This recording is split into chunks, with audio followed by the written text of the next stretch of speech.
Hello everyone, welcome to our channel. कैसे हैं आप सब? आई होप सब सही होगा।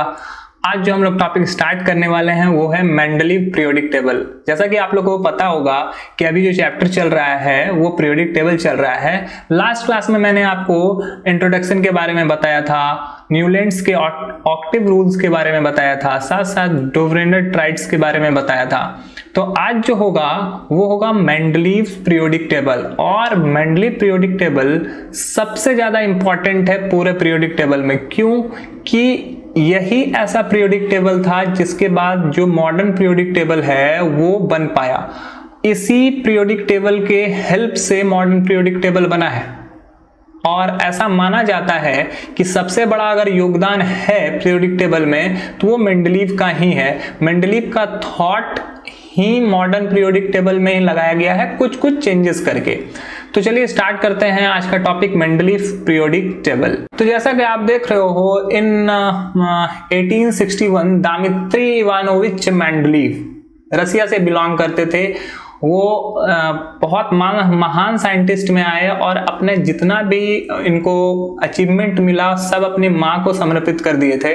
तो एक ग्रेट पर्सनालिटी थे। और वो दामित्री इवानोविच मेंडलीव रशियन नेम है। ये जब रिसर्च करना स्टार्ट किए तो उस समय 63 एलिमेंट का खोज हुआ था। और इन्होंने क्या किया कि न्यूलैंड्स से कुछ ना कुछ सीखा। न्यूलैंड्स ने भी अपने ऑक्टेट रूल में लिया हुआ था मेटल या नॉन मेटल, कोई भी किसी भी सीरीज में आ रहा है तो वो एटॉमिक मास के सीरीज में रखा था कि जिसका एटॉमिक मास कम है वो पहले आएगा और जिसका एटॉमिक मास ज्यादा है वो बाद में आएगा। तो इस हिसाब से जब इन्होंने भी एलिमेंट्स को रखा तो इन्होंने ये कंफर्म नहीं किया कि ये 8th एलिमेंट उसका प्रॉपर्टी सेम होगा या 9th एलिमेंट ऐसा होगा जो उसका प्रॉपर्टी सेम होगा। इन्होंने सिर्फ बोला कि एक सर्टेन नंबर के बाद वो जो उनका प्रॉपर्टी होगा वो रिपीट होना शुरू हो जाएगा, जिसको पीरियोडिसिटी बोलते हैं। तो इसमें उन्होंने ये बोला, in the form of table in which elements were arrange in increasing order of their atomic mass. Atomic mass के इंक्रीजिंग ऑर्डर में रखेंगे, जिसका एटॉमिक मास कम है उसको पहले और जिसका एटॉमिक मास ज्यादा है उसको बाद में। जैसे हाइड्रोजन का सबसे कम है तो हाइड्रोजन को फर्स्ट में रखेंगे।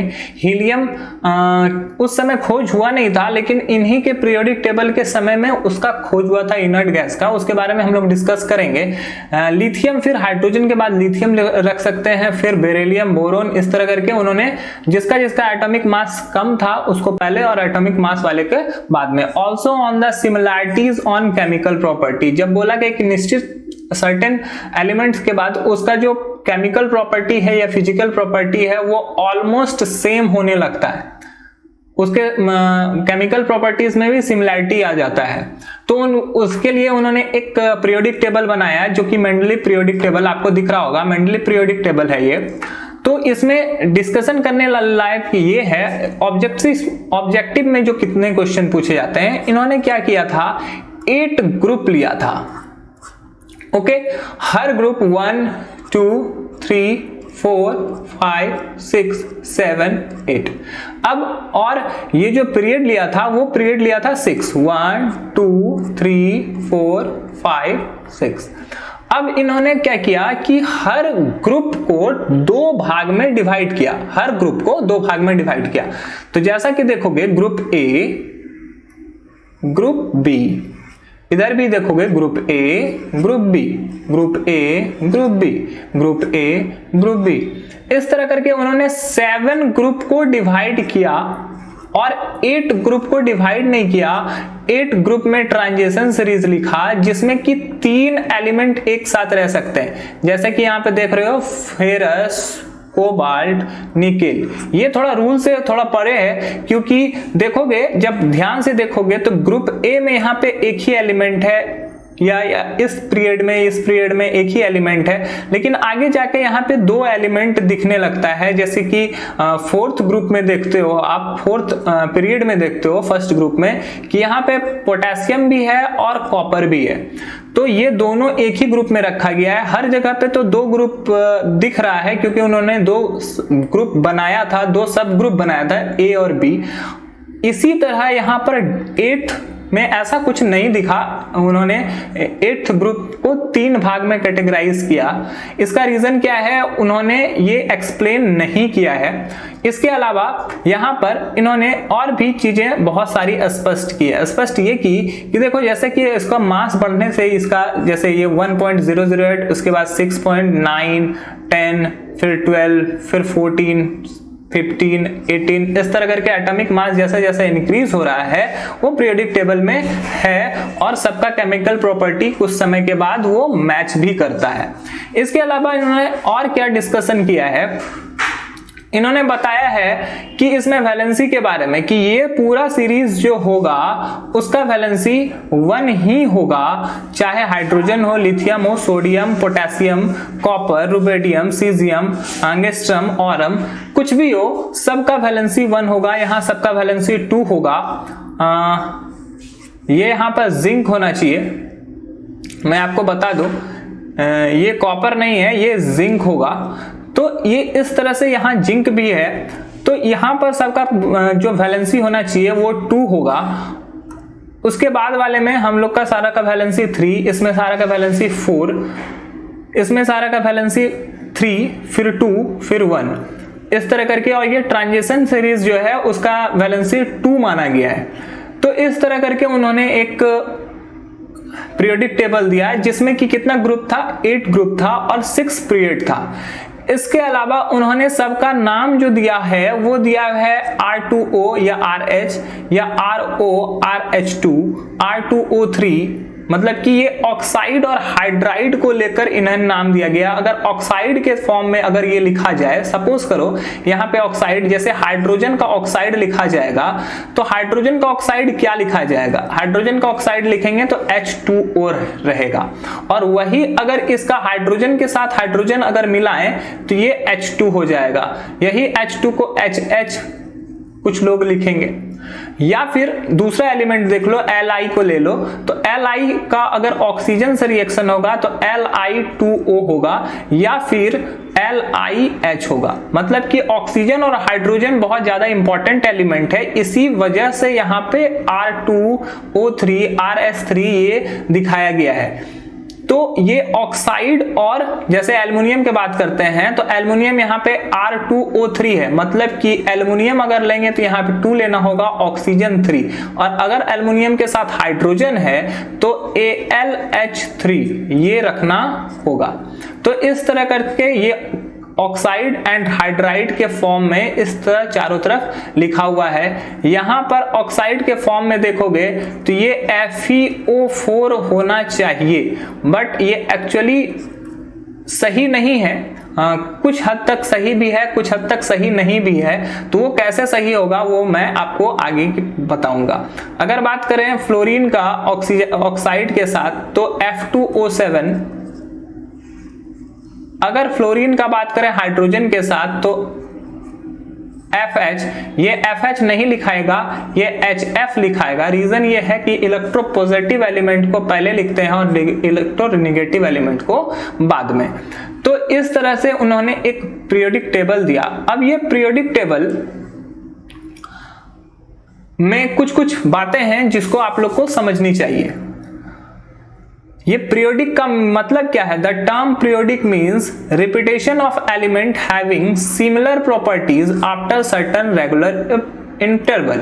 पीरियोडिक का मतलब ही होता है, हम लोग जो पीरियोडिक टेबल पढ़ते हैं उसका मतलब ही है कि एलिमेंट का रिपीटेशन कुछ अमाउंट के बाद वो उसके प्रॉपर्टी में रिपीटेशन आ जाएगा। जैसे यहाँ की देख रहे हो, उन्होंने एक सीरीज बनाया है, तो उन्होंने देखा कि हाइड्रोजन और लिथियम को एक ही सीरीज में इसलिए रखा गया कि हाइड्रोजन और लिथियम इस दोनों का प्रॉपर्टी सेम है।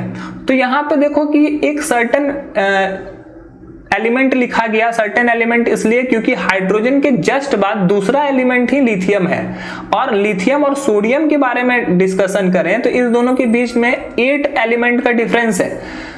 तो यही चीज समझना है। ये जरूरी नहीं है कि हमेशा कोई एकदम एग्जैक्ट फिक्स्ड एलिमेंट के बाद ही उसका प्रॉपर्टी रिपीट होगा, ऐसा बिल्कुल भी नहीं है। हो सकता है कहीं पर 8 का हो, कहीं पर 18 का डिफरेंस हो, कहीं पर 1 का भी डिफरेंस हो, ऐसा हो सकता है।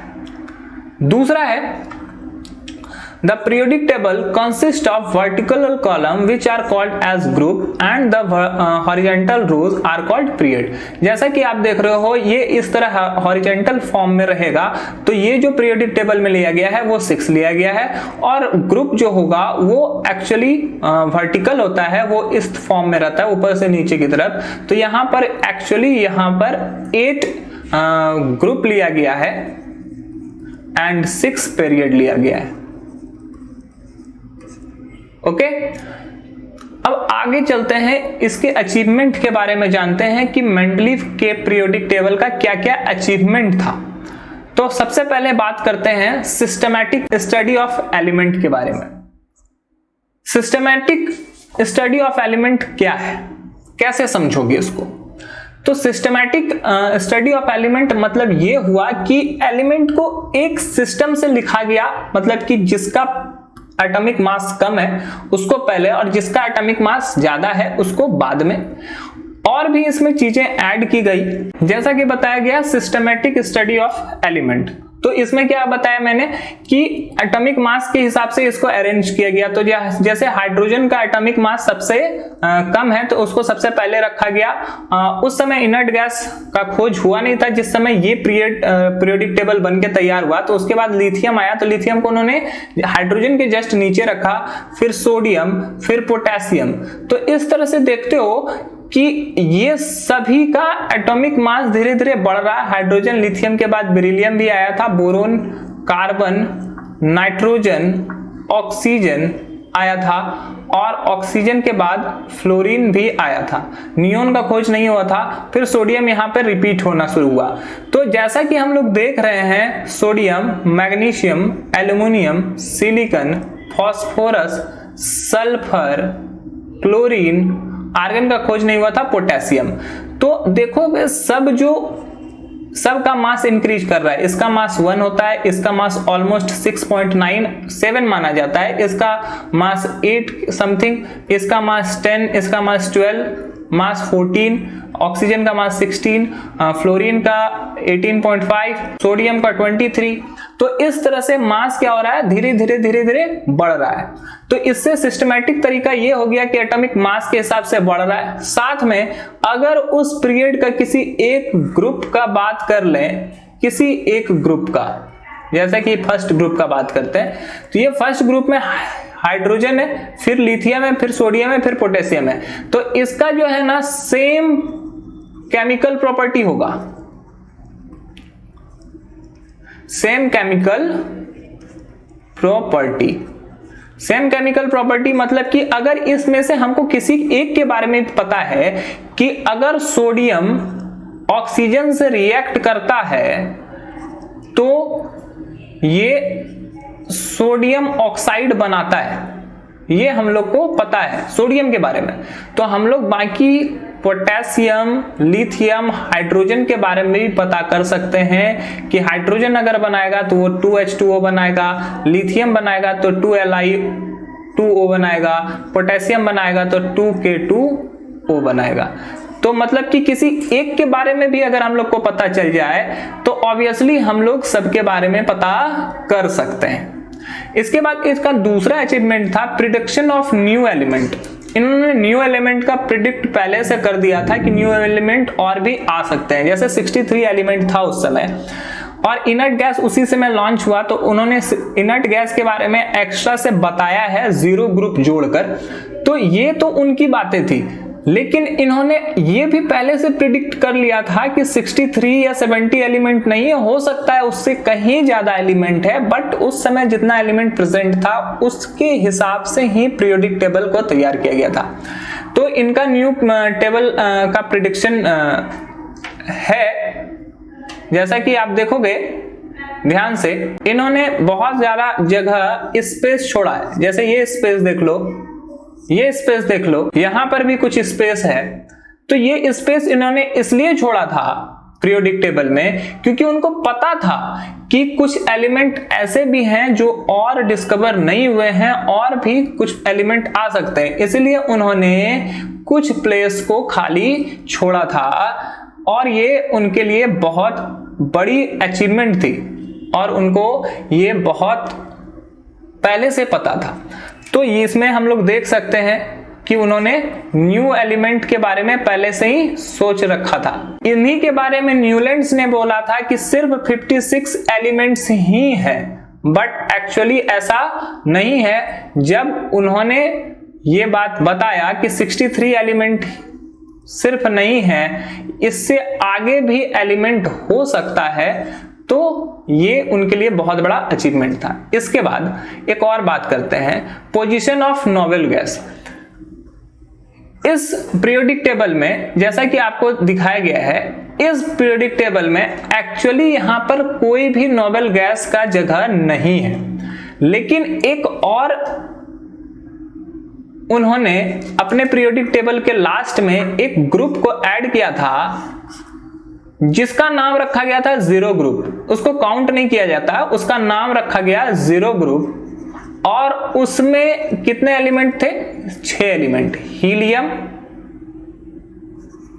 नियॉन, आर्गन, क्रिप्टन, जेनॉन और रेडॉन। तो जैसा कि आपको देता है, इसका एटॉमिक नंबर 2, 10, आर्गन का एटॉमिक नंबर 18, क्रिप्टन का 36, जेनॉन का 54 एंड रेडॉन का 86। तो ये जीरो ग्रुप का खोज उन्होंने किया था, जिसको काउंट नहीं किया, लेकिन इसको जीरो ग्रुप में जब इसका डिस्कवर हुआ तो उनको नोबेल गैस का पोजीशन एक सेपरेट कर दिया गया। और इन्होंने ये भी बताया कि इसका ऑक्टेट कंप्लीट होता है। ऑक्टेट जो है ये कंप्लीट रहता है, दैट्स वाई इसका वैलेंसी जो है वो 0 है और ये नॉन रिएक्टिव एलिमेंट होता है।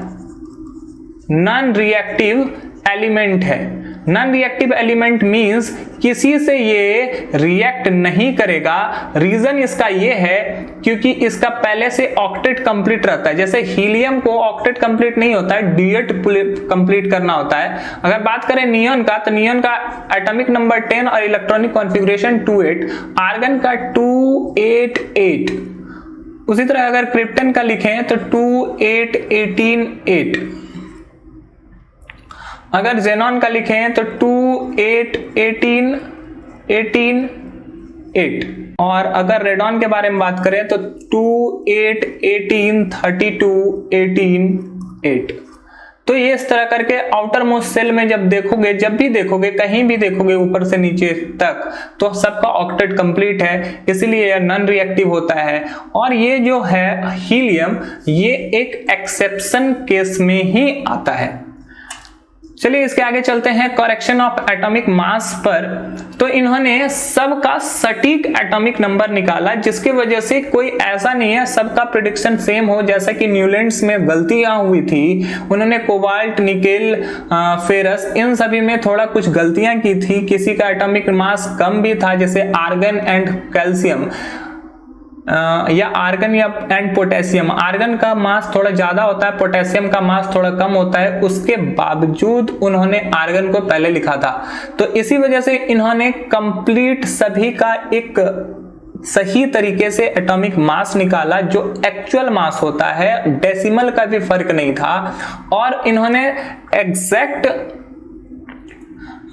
बोल सकते हो या करेक्ट एटॉमिक मास निकाला और पुट किया, जिससे कुछ जो कमी थी वो थोड़ा सॉल्व हो गई। और सॉल्व कैसे हुआ? जिसका एटॉमिक मास में कुछ पॉइंट का डिफरेंस है, जैसे 39.5 ये आर्गन का होता है और 39 ये पोटेशियम का होता है। तो अगर जनरली बहुत जगह पर आर्गन को 40 भी लिखा जाता है, पोटेशियम को भी 40 लिखा जाता है एंड कैल्शियम के लिए भी 40 लिखा जाता है, तो ये जनरली यूज किया जाता है। लेकिन मेंडलीव ने क्या किया, सबको एग्जैक्ट निकाल के बताया, जिससे पता चला कि आर्गन का वेट सबसे कम है, पोटेशियम का वेट थोड़ा ज्यादा है और सबसे ज्यादा वेट कैल्शियम का है। तो इन्होंने एग्जैक्ट इस चीज को रखा। अब बात करते हैं ड्रॉबैक्स की कि क्या कमी रह गई इस पीरियोडिक टेबल में जिसके वजह से इसको मान्यता नहीं मिला, या फिर बोल सकते हैं ये प्रूफ नहीं हो पाया या गलत क्या है इसमें। तो सबसे पहले बात करेंगे इसमें आइसोटोप्स की।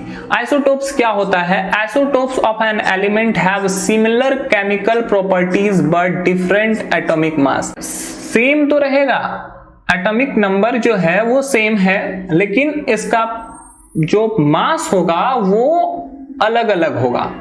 इसका केमिकल प्रॉपर्टी और फिजिकल प्रॉपर्टी भी almost same, physical property almost same नहीं बोल सकते हो क्योंकि मास यहाँ पे बदल रहा है, लेकिन केमिकल प्रॉपर्टी ऑलमोस्ट सेम रहता है। उसके बावजूद भी ये आइसोटोप कहलाता है। जैसे कि बात करते हैं हाइड्रोजन के ही आइसोटोप का। हाइड्रोजन का एक आइसोटोप 1 होता है जिसका मास होता है 1।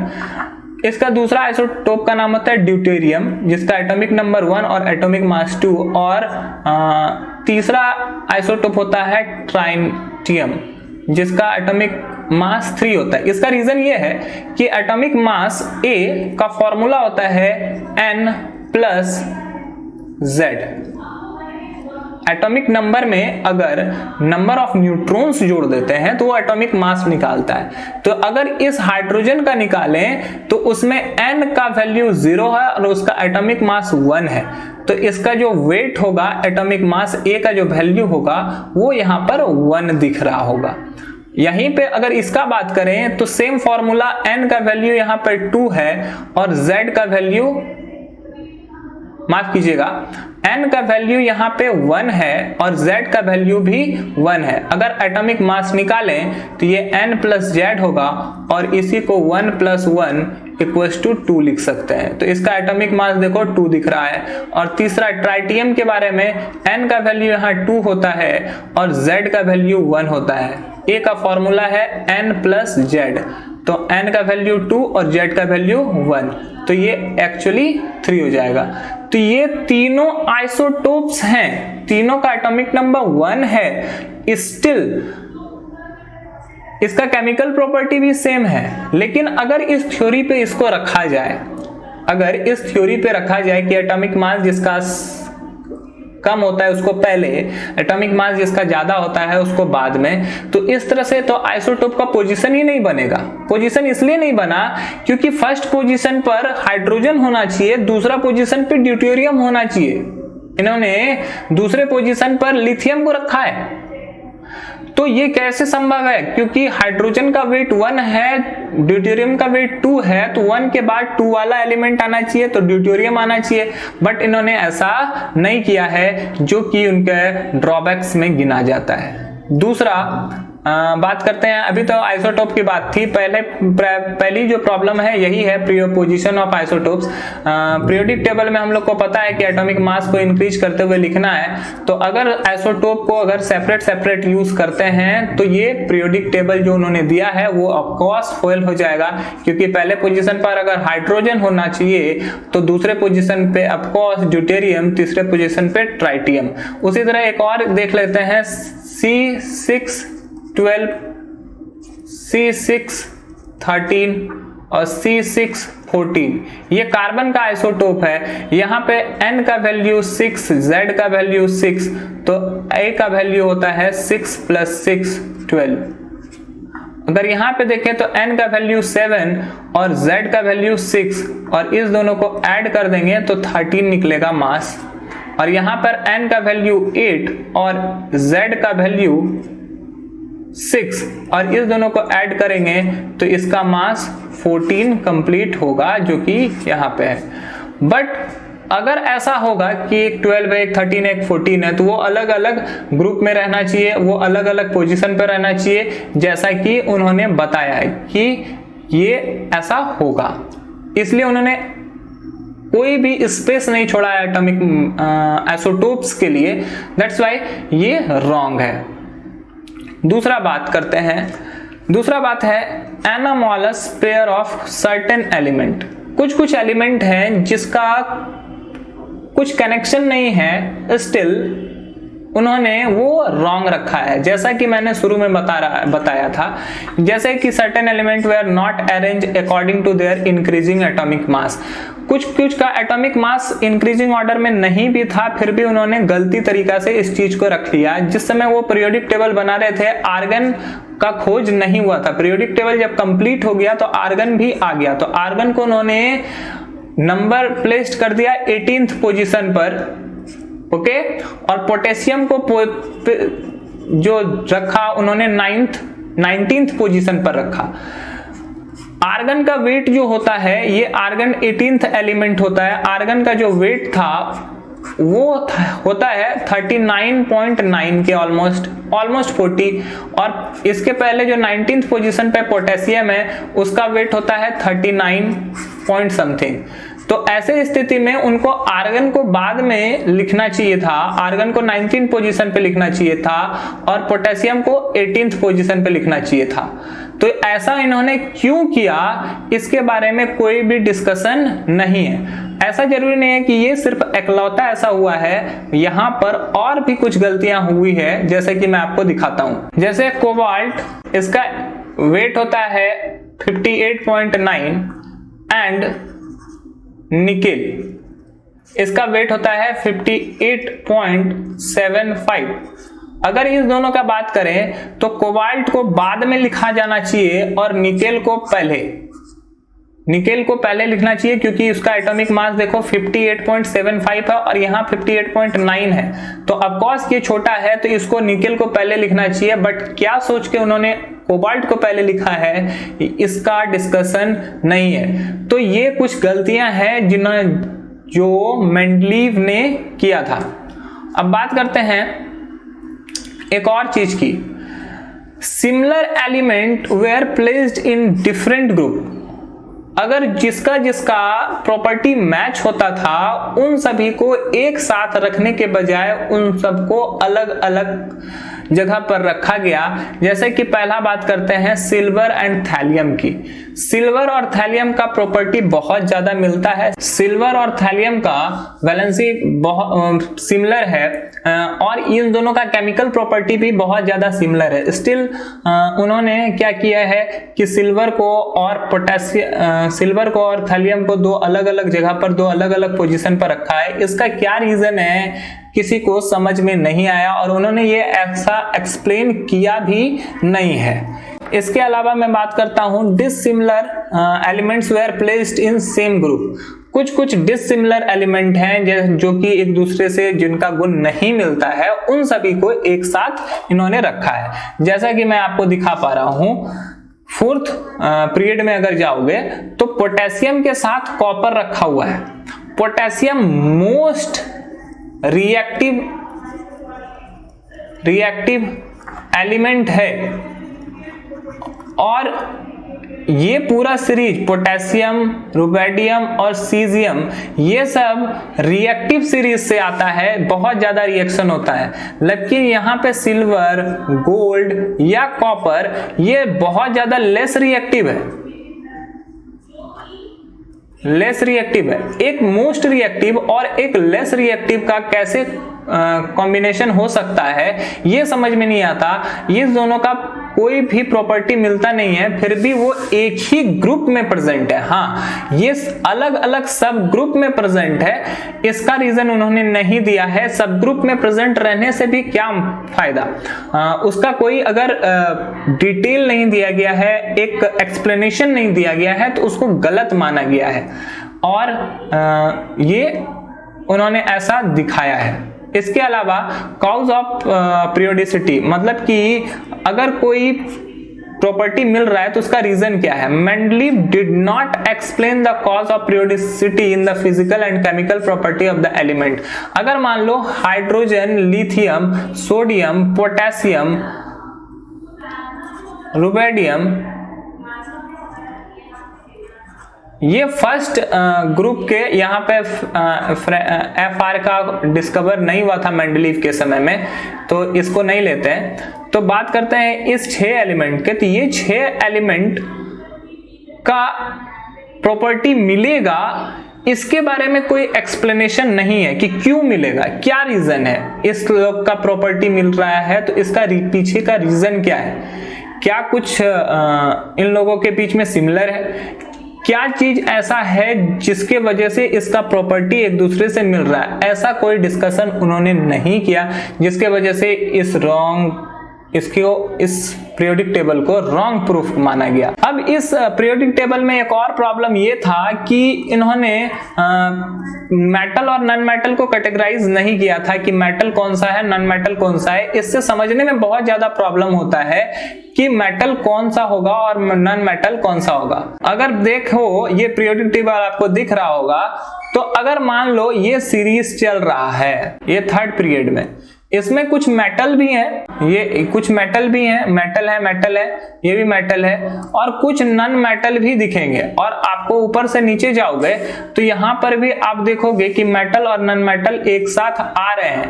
Mn मैग्नीज और Cl ये नॉन मेटल है और एक तरफ मेटल है। तो ये कैसे इन्होंने एक ही साथ मेटल और नॉन मेटल को कैसे रख दिया एक ही सीरीज में, एक ही ग्रुप में, ये बात थोड़ा समझ में नहीं आई। इसका कोई एक्सप्लेनेशन नहीं दिया है मेंडलीव ने।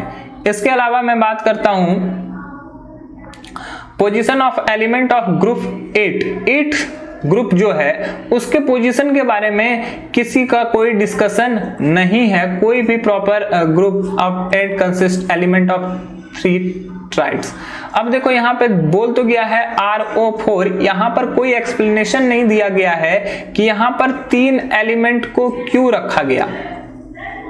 कोई एक्सप्लेनेशन इस चीज का नहीं है कि यहाँ पर 3 एलिमेंट, कोई भी एक्सप्लेनेशन नहीं है कि ये 3 एलिमेंट क्यों रखा गया। हर में अगर 2 ग्रुप है, मतलब कि हर ग्रुप में 2 सब ग्रुप है, तो 8वां में भी 2 सब ग्रुप होना चाहिए ना। वहां पर 3 क्यों हुआ?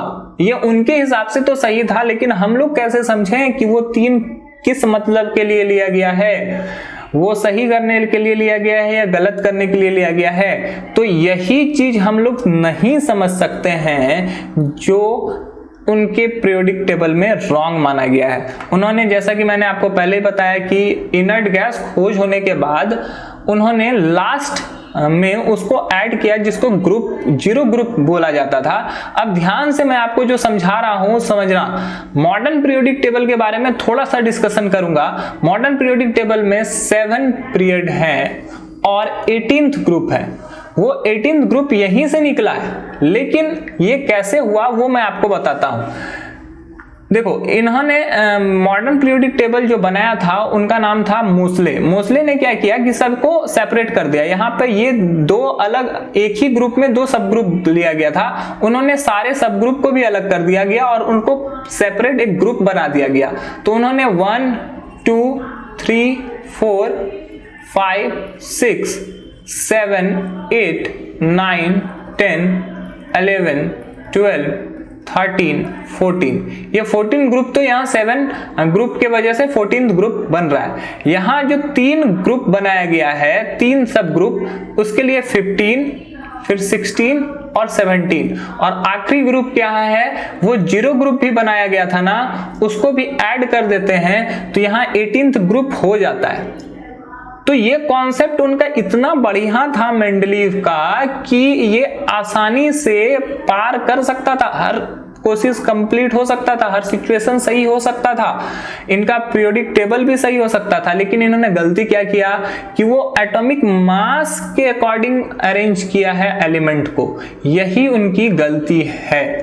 एटॉमिक मास के हिसाब से अगर अरेंज नहीं होता तो शायद ये एक बहुत अच्छा पीरियोडिक टेबल होता और शायद हम लोग इसी को पढ़ रहे होते। लेकिन ये पीरियोडिक टेबल भी गलती है। कहाँ गलती है मैंने आपको इस क्लास में बताया है। आज के क्लास में इतना ही करेंगे, नेक्स्ट क्लास में करने वाले हैं मॉडर्न पीरियोडिक टेबल। तो बने रहिए, देखने के लिए बहुत बहुत धन्यवाद। That's all, thank you.